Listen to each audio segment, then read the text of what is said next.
Halo, di sini saya akan menjelaskan metode Principal Component Analysis dan algoritma-algoritma dari Principal Component Analysis. Kadangkala kita melakukan analisis yang memiliki data dimensi yang terlalu besar. Nah, hal itu dapat menimbulkan analisisnya itu terdapat kesulitan untuk menganalisanya dan menimbulkan gangguan. Ya, contoh dalam di grafik ini kita dapat melihat ketika terlalu banyak dimensi yang terlalu besar, dan juga kita mau melihat visualisasinya, ini dalam grafik ini itu dapat dilihat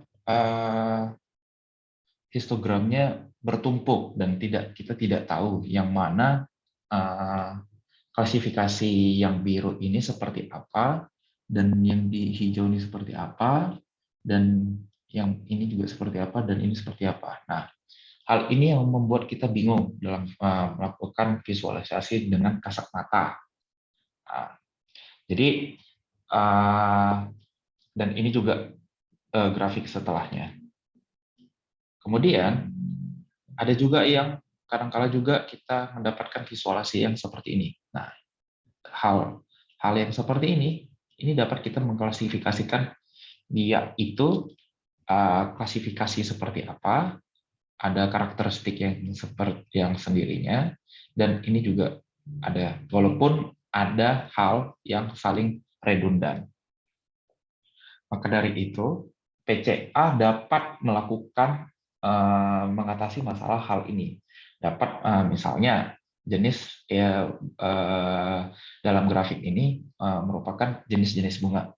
Jenis-jenis bunga ya, yang ini yang biru iris setosa, terus ini iris versicolor dan yang merah jambu ini merupakan klasifikasi dari karakteristik dari iris virginica.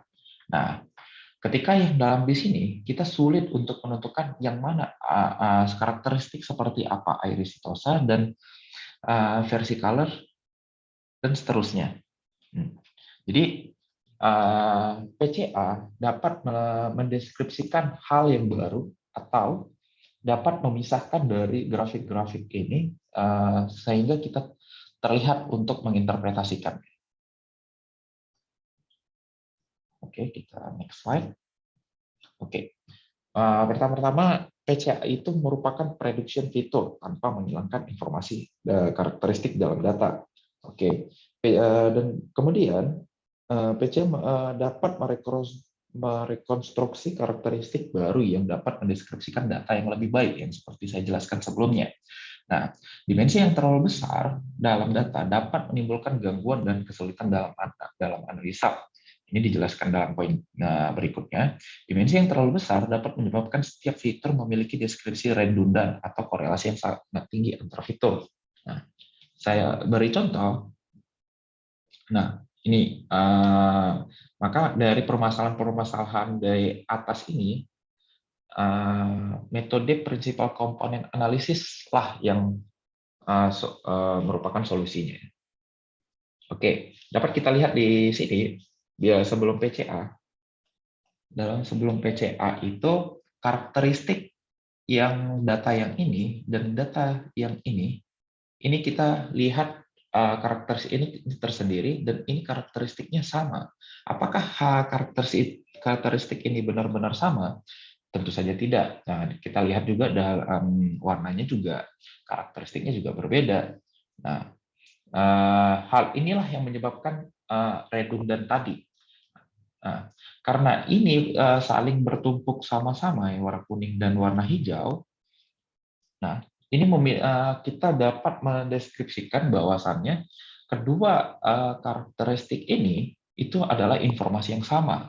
Nah, maka dari itu ketika kita melakukan analisis visualisasi ataupun membuat model nantinya, itu akan mengandung informasi yang sama. Misal X1 dengan X2 X2, ketika dia berkorelasi yang sangat tinggi, sekitar 0,9 atau 90%, ke hubungan keeratan X1 dengan X2, maka kedua hal ini adalah informasi yang sama. Nah, maka dari itu kita dapat menghilangkan salah satu karakteristik atau fitur,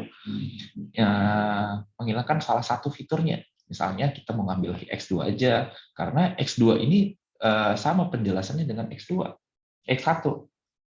Oke, selanjutnya. Contoh, intuisi PCA yang tadi ketika berdimensi yang terlalu besar ya. Misalnya kita mempunyai kan X1, X2 sampai X100 nih, atau X10 atau dan banyaklah fitur-fiturnya. Nah, ketika dia terlalu banyak fiturnya, itu ketika kita membuat model itu akan kesulitan untuk menginterpretasi dalam sebuah model, dan juga kesulitan juga dalam analisa, terlalu banyak fiturnya. Maka dari itu PCA lah yang bisa membantu mereduksi semua fitur ini menjadi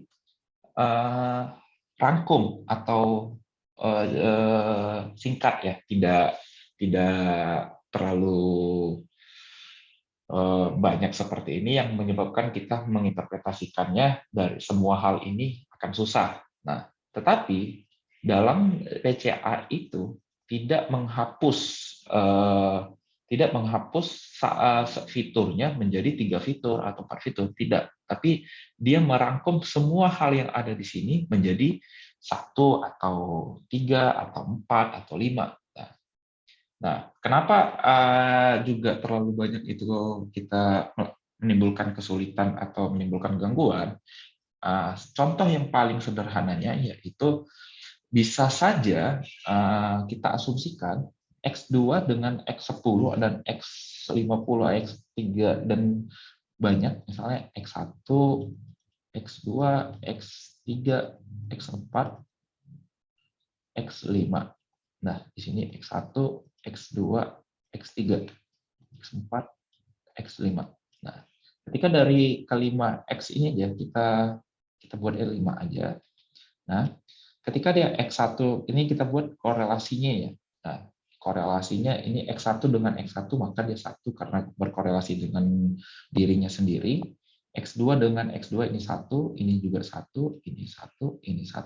Nah, ketika X2 dengan X1 dia itu 75, terus di sini X2 ini 75% ya, maksudnya 0,75, 0,75, dan ini 0,8, ini 0,3, ini 0,2, ini 0,1, dan seterusnya.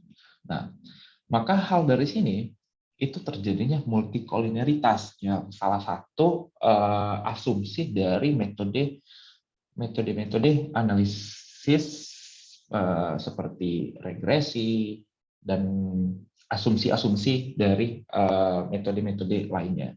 Nah, untuk melakukan metode itu tidak boleh adanya terjadinya multikolineritas. Nah, karena apa?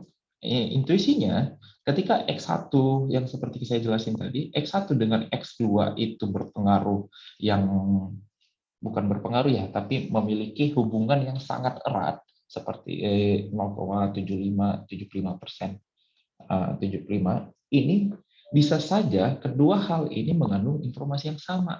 Nah, maka dari itu ini menyebabkan terjadinya bias dalam model, akan menjadi model itu misleading. Nah, maka dari itu solusinya adalah prinsipal komponen analisis. Nah, prinsipal komponen analisis itu dia merekap datanya, semua fitur-fitur yang ada yang kita punya itu menjadi 1 atau 3 dan 4 dan 5, dan ya secara ringkas lah, tidak lagi sebanyak yang fitur yang kita punya. Nah, tanpa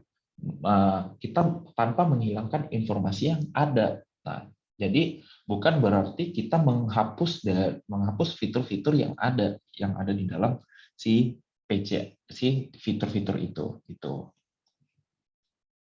Oke. Jadi bagaimana si PCA itu bekerja? PCA akan mencari karakteristik yang menunjukkan variasi sebesar mungkin. Contoh, misalkan saya punya data dengan ini X2, ini X1. Nah, ketika dia itu datanya seperti ini, seperti ini, seperti ini, seperti ini. Nah, kita anggap dia itu adalah kombinasi linear. Linear ya, seperti ini. Nah, linear. Yang kita anggap aja ini lurus, dan itu modelnya seperti itu X1 ditambah X2. Tetapi untuk kita melakukan dia itu masuk ke kategori apa, si Y-nya, kita mau prediksi si Y-nya itu, maka kita mengasih bobot di antara dua fitur ini. Nah, jadi PCA akan menunjukkan karakteristik yang variasi sebesar mungkin. Ya, contoh, nih, misalnya dalam W ini X1 dengan X2. X1 ini adalah lebar daun dan ini panjang daun. Kita contohnya di dalam kasus bunga ya. Nah, W1 ketika dia itu kita kasih pembobotnya itu 0,7, ini lebarnya 100 ditambah 0,3 dikali 100. Oke. Nah, 0,7 dikali 100 yaitu 70 ditambah 30. Nah, sama dengan 100. Nah, Y ini sama dengan 100. Nah, ketika Y sama dengan 100, ini dia masuk klasifikasi apa? Nah, mungkin seperti itu intuisinya. Nah, jadi PCA bukan akan merangkum kedua hal ini menjadi simpel. Kita tarik dia itu seperti di sini, kita tarik garis lurus, dan ini ada fitur baru atau variabel baru, fitur baru yang menjelaskan deskripsi dari semua data yang ada di sini. Nah, fitur baru. Jadi di dalam rumusnya ketika dia rumusnya itu modelnya seperti fitur baru itu dikalikan sama ini W1 dikalikan sama fitur baru. Nah, ketika ini fitur barunya ini adalah penjelasan dari yang ada di sini. Nah, maka hasilnya adalah sebesar ini nantinya. Nah, akan sama. Nah, itulah PCA yang menunjukkan variasi sebesar mungkin. Jadi, ketika kita mendeskripsikan variasi di karakteristik tersebut, ya maksudnya adalah variasi yang besar, maka dapat mendeskripsikan datanya lebih mudah. Nah, ini contohnya juga. Ini kita tarik di sini datanya, ini datanya, ini datanya, ini datanya. Nah, ini merupakan variasi data si X dan juga X1. Ini X2, variasi X2-nya. Oke, kita tarik. Nah, untuk yang di X2 ini adalah variasi untuk si karakteristik si variasi sebesar X2. Nah, ini untuk kombinasi linear yang seperti ini. Kalau yang ini seperti apa? Ini kita putar aja. Jadi dia lurus, tapi dia di sini aja. Nah, di sini dia. Nah, maka hal inilah yang mendapat penjelasan dari fitur baru ini. Nah, variasi yang sebesar mungkin itu apa? Ketika dibuat PCA, dia itu akan variasinya lebih besar dibandingkan yang ada di sini. Nah, ini akan variasinya lebih besar dibandingkan yang ada di data sebelumnya. Itu kira-kira seperti itulah intuisi dari si PCA.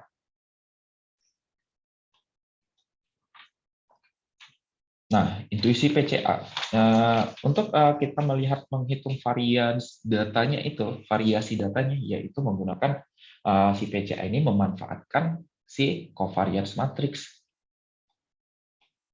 Nah, covariance matrix ini berbentuknya seperti apa? Di sini cov XX, X1 dengan X1, ini covariance X1 dengan X2, ini covariance X2 dengan X1, ini X1 dengan X2 dengan X2.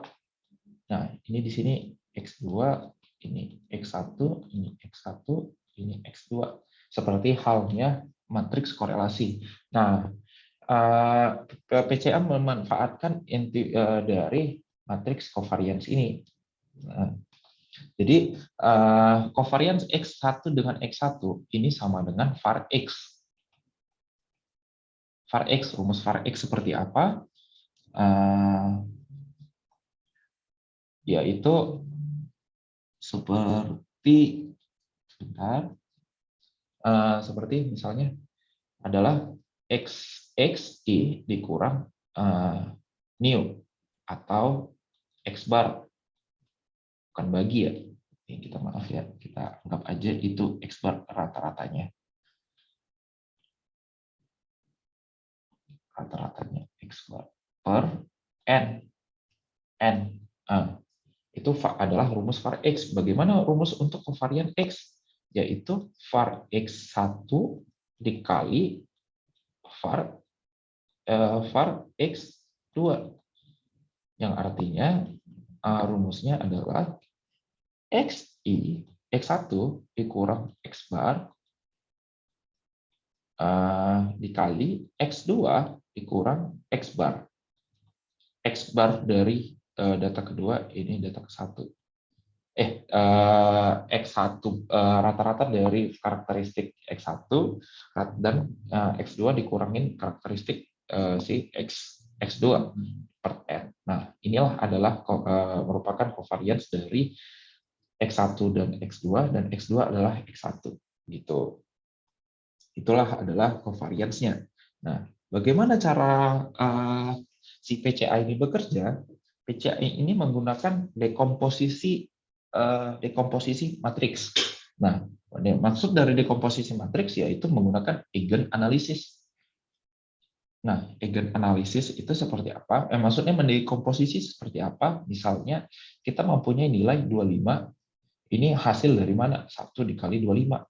Nah, ketika ini kan masih belum sederhana ya, maka yang lebih sederhananya adalah 5 kali 5, yang dimana arti 5 kali 5 ini adalah 25.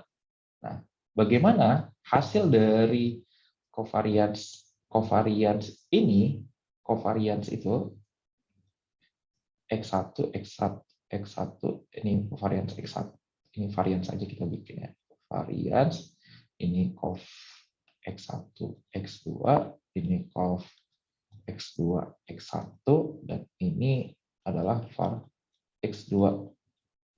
Nah, bagaimana hasil nantinya itu, ya kita contohkan aja, kita ambil nilai sembarang, sembarangnya itu dari hasil covariance X1 dengan X1 itu adalah 0,8, dan ini hasilnya ini kita anggap ini 0,3 ya, ini 0,25, ini hasilnya 1,2. Nah, bagaimana cara dekomposisi dari hasil dari covariance awalnya? Nah, covariance awalnya bagaimana hasilnya itu seperti ini. Kita memperkalikan hasilnya, misalnya 0,8 ini hasil dari perkalian apa dan 0,3 ini apa. Itu menggunakan dari namanya metode eigen analisis eigen. Nah, ketika melakukan eigen itu ada namanya eigenvektor,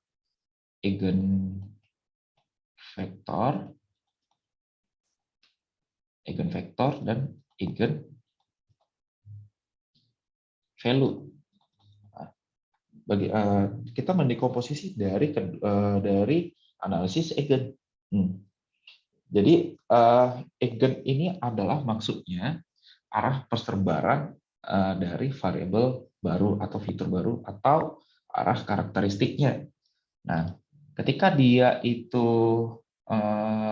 ini 0,8, maka variansi X1 itu dijelaskan oleh si X1 itu adalah 0,8. Nah, jadi si eigenvektor akan merekap dari semua ini menjadi, misalnya kita dapatkan dia itu kita itu misalnya berapa ya, kalau misalnya 0,8 kita saya sembarang asal aja, ini 0,9, ini 0, ini 0, ini 0, ini juga 1,5. Nah, inilah kita anggap dia itu merupakan eigen value-nya, nilai eigen. Nah, nilai eigen ketika dia 0,9, maka nilai eigennya itu 0,9 dijelaskan dari semua yang ada di fitur-fiturnya, dijelaskan sebesar 90%. Begitu. Saya harap itu dapat menjelaskan si intuisi si PCA-nya. Oke. Jadi algoritma PCA. Nah, alur pekerjaan si PCA pertama standarisasi data, atau ya kita anggap X itu menggunakan X itu dikurangin dengan X bar, atau per N ya, atau STD-nya, standar deviasinya, rumus standarisasi data tidak saya cantumin di sini, tetapi ini kasusnya standarisasi data ketika skala data setiap fiturnya, misalnya X1 dan X2, ini 1 juta, dan ini hanya 5. Nah, maka kedua hal ini kan yang selisihnya terlalu jauh ya, skalanya itu berbeda. Ini 5,2 kita katakan ya, skalanya berbeda. Ketika skalanya ada yang berbeda, maka diperlukan standarisasi data agar mempermudah hitungan kita gitu. Terus yang kedua, yang setelah saya jelaskan tadi, menghitung covariance matrix. Menghitung covariance matrix. Nah, menghitung covariance matrix seperti apa rumusnya? Yang seperti saya jelaskan tadi nih. Nah, ini dia. Ini sama dengan artinya var X, dan ini var Y, sebaran datanya. Nah, dan ini adalah banyaknya data N, jumlah data ya. Nah, terus ketika kita mendapatkan covariance matriksnya, maka kita melakukan seleksi nilai agent atau mencari perincian komponennya. Bagaimana caranya? Nanti covariance matrix itu seperti ini nih ya. Yang tadi ini X1, ini X1, ini X1, X1, ini X1, X2, ini X2 dengan X1, ini X2 dengan X2. Nah, bagaimana awalannya nanti, awalannya covariance ini, variansnya ini, itu dijadikan nilai lambda menggunakan nilai agent. Nilai agent itu adalah si lambda ya. Nah, nanti nilai lambdanya itu sebagai nilai agentnya. Nah, ini adalah matriks covariance dari sini. Dan ini identitas lambda dikali identitas, yang dimana nanti dikalikan 1, 0, 0, 1. Nah, begitulah cara mencari si nilai agentnya. Nah, kemudian ketika mendapatkan nilai agentnya itu baru kemudian kita mencari apa namanya ya, agent vektornya dari menggunakan nilai agent yang kita dapatkan tadi, dari yang nilai agent yang kita dapatkan dari sini. Nah, baru dimasukkan ke sini. Nah, ini seleksinya adalah ketika di sini ada referensi yang mengatakan bahwasannya ketika varians datanya itu dijelaskan lebih dari yang pertama kali 80%, maka prinsipal komponennya terpilih sebanyak itu. Misalnya di dalam sini kita anggap dari ini ya, kita anggap ini saya ambil matriksnya, ini dia variansnya pertama kita dapatin 0,6. Di sini 0,7. Ini 0,9. Nah, di sini 0,00000 ya. Nah, kita anggap di sini begini seperti ini. Nah, 0,6, 0,9 ini ada X1, X2, X3. Lebih tepatnya X-nya ini adalah PC. Nah, bagaimana cara memilihnya? Ketika yang sesuai dengan referensi yang saya baca 80%, di sini ada yang satu ya, kita angkat di sini ada X4, ada PC4. Nah, ini satu. Nah, ketika PC1, PC2, PC3, yang PC yang kita andaikan. Nah, ketika PC1 dengan PC1, PC2, PC3, ketika nilai yang pertama kali menyentuh 80%, PC-nya terpilih sebanyak itu. Misalnya, di dalam nilai agent di sini, agent pertama kita mendapatkannya 60%, masih belum memenuhi kriteria 80%. Begitu juga 0,7. Ketika 0,9, dia itu sudah melebihi 80%, maka kita terpilihnya dari sekian banyak fitur yang kita punya, kita pilihnya PC1, PC2, PC3. Nah, kita anggap seperti itu. Jadi kita dari misalnya kita memiliki 100 data ya, 100 fitur X1 sampai X100. Nah, ketika sampai X1 dengan X100, dari sekian banyaknya itu kita hanya terpilihnya itu prinsipal komponennya sebanyak 3. Yang tadinya fiturnya banyak, sekarang hanya ada 3 prinsipal komponen. Ya, prinsipal komponen 1, 2, 3 ini merupakan dari PC1 ini kumpulan dari si X1 sampai X100, begitu juga PC2 dan PC3. Kenapa PC1 udah kan dia merekap X1 sampai X100 ya. Nah, dan PC2, PC3 juga. Nah, kenapa tidak terpilihnya PC1? Kita lihat. Dan tadi rupanya dia itu tidak menjelaskan sebanyak 80%. Nah, jadinya kita kita lanjut lagi ke PC2 dan PC3 yang dan kita lihat kembali rupanya PC3 ini sebesar 90%.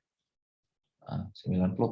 Maka dari itu kita PC3 itu 90% dari kumpulan-kumpulan si X1 sampai X100 tadi.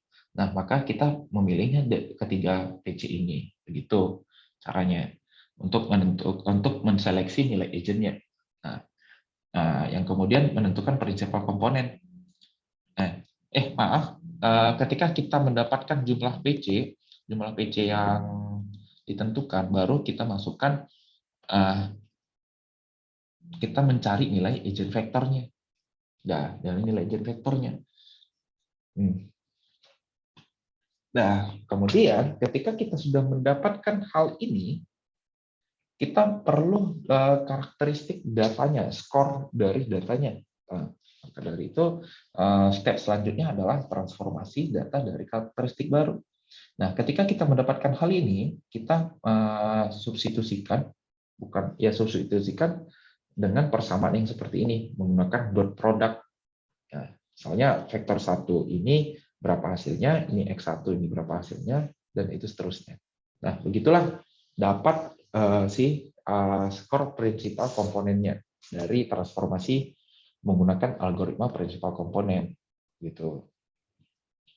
Oke, ini adalah algoritma yang flow-nya ya. Pertama yang kita mulai itu dari mulai, terus menghitung nilai covariance, kemudian menentukan PC dengan nilai agent yang rumusnya itu tadi A sama dengan A dikurang lambda I dimutlakkan sama dengan 0. Kemudian ketika kita dapatin ini, mendapatkan hal ini, baru kita mendapatkan memperoleh banyaknya PC. Berapa PC yang lebih dari 80% atau menyentuh 80%.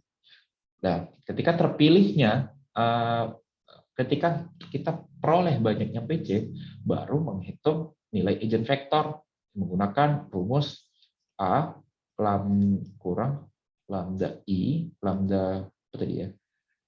Oke, saya ambil next yang sebelumnya, slide sebelumnya. Oke, lambda J. Oke, ini lambda J dikali identitas. Ini mutlak maksud, maaf.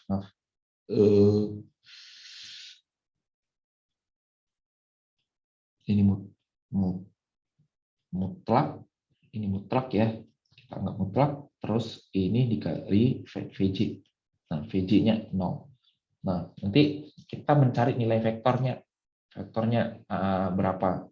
Kemudian ketika kita mendapatkan nilai vektor VJ-nya, kita mengkalikan itu dengan menggunakan inner product setiap fitur-fitur data awalnya, sehingga ketika sudah mendapatkan hal ini, kita memperoleh skor komponennya. Nah, sehingga kita bisa mengklasifikasikan karakteristik datanya lebih jelas lagi, begitu. Oke, mungkin saya akan share di tugas akhir saya yang mengenai prinsipal komponen analisis atau analisis komponen utama. Oke, dari sini. Nah, jadi prinsipal komponen analisis menjelaskan struktur dari varians yang dan covariance dari sebuah pasang P berubah acak X1 sampai XP.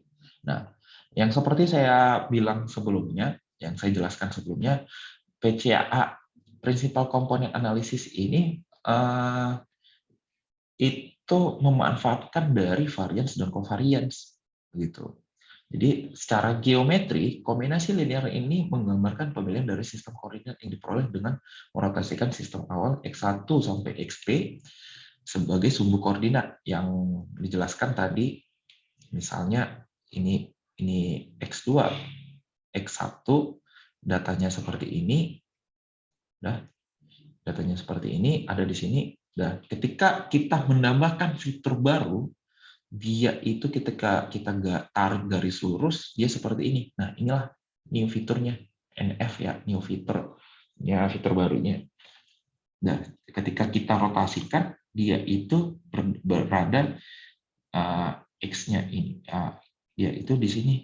Nah, tidak lagi merek, kita merotasikannya. Gitu. Oke, ini saya saya lewatkan lebih cepat. Yang pertama, menghitung matriks covariance-nya. Perhitungan matriks covariance dapat melakukan variabel X dan Y terhadap mu, rata-rata populasi. Selisih data si X dikurangi rata-ratanya, dan si Y juga seperti itu. Gitu. Ya. Jadi, dan kemudian dilakukan penghapusan komponen utama. Nah, dimulai dari seleksi akar ciri ya, di mana A adalah matriks covariance ini dan I merupakan matriks identitas, di mana A merupakan n kali M dan I merupakan matriks identitas. Lambda I sampai lambda B yang memenuhi persamaan linear agent dinotasikan sebagai berikut. Nah, ini adalah nilai agent yang ingin kita cari nanti. Gitu.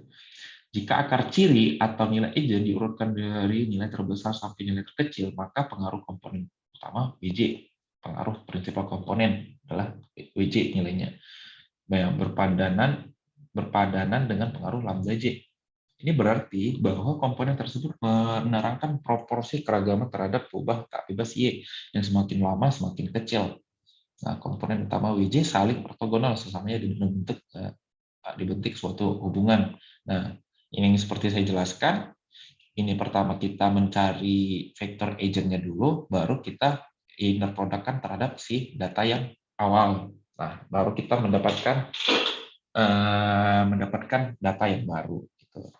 Nah, dari pemilihan komponen utama atau prinsipal komponen yang untuk menentukan nilai agentnya, untuk penghapusan komponen utamanya, kita seleksinya ada 3 metode. Nah, apabila banyaknya komponen utama dihasilkan Q, di mana Q lebih kecil sama dengan P, maka yang telah ditransformasi data skor komponen utama mempunyai perubahan sebanyak Q. Misalkan proporsi untuk akar ciri ke I adalah sekian.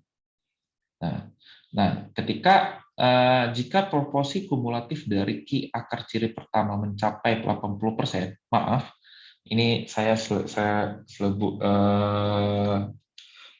saya salah menyebutkan ketika pemilihan komponen utama itu prinsipal komponen, misalnya ini 0,6 dan ini 0,2, ya. Ketika ini dijumlahkan, ini sebesar 80%. Dijelaskan. Nah, dari semua rangkuman yang kita rekap tadi, data fitur-fiturnya, karakteristiknya sebesar 80%, dari kita kumulatifkan, kita menambahkan kedua hal ini, maka terpilihnya PC1, PC2 gitu. Nah, terus kemudian metode selanjutnya, metode hanya bisa diterapkan pada penggunaan matriks korelasi. Ketika menggunakan matriks ini, peubah asal transformasi menjadi peubah yang memiliki sama, yaitu 1. Nah, pemilihan komponen utama didasarkan pada ragam komponen utama yang lain tidak lain akar ciri. Nah, jadi menurut si Joliffe ini, menurut buku Joliffe 1986, setelah melakukan studi bahwa cut off yang lebih baik adalah 0,7. Nah, ketika dia lebih dari 0,7 itu juga bisa. Dan kemudian ada juga metode lainnya menggunakan script plot. Nah, script plot ini menggunakan lambda ya. Nah, ketika lambdanya ini script plot, lambdanya itu di sini dia 0,7 ditarik, terus ini 0,2, ini 0,4. Ketika dia ditarik, dia datanya di sini, ini di sini 0,2, dan PC selanjutnya sebanyak nggak jauh berbeda di sini. Nah, jadi ketika dia sudah terlalu semuanya relatif kecil, dan di sini kan udah terlalu relatif kecil ya. Jadi kita hanya memilih 3 komponen utama ini. Gitu. Mungkin itu saja yang dapat saya jelaskan. Semoga dapat membantu penjelasan komponen utamanya. Sekian dan terima kasih.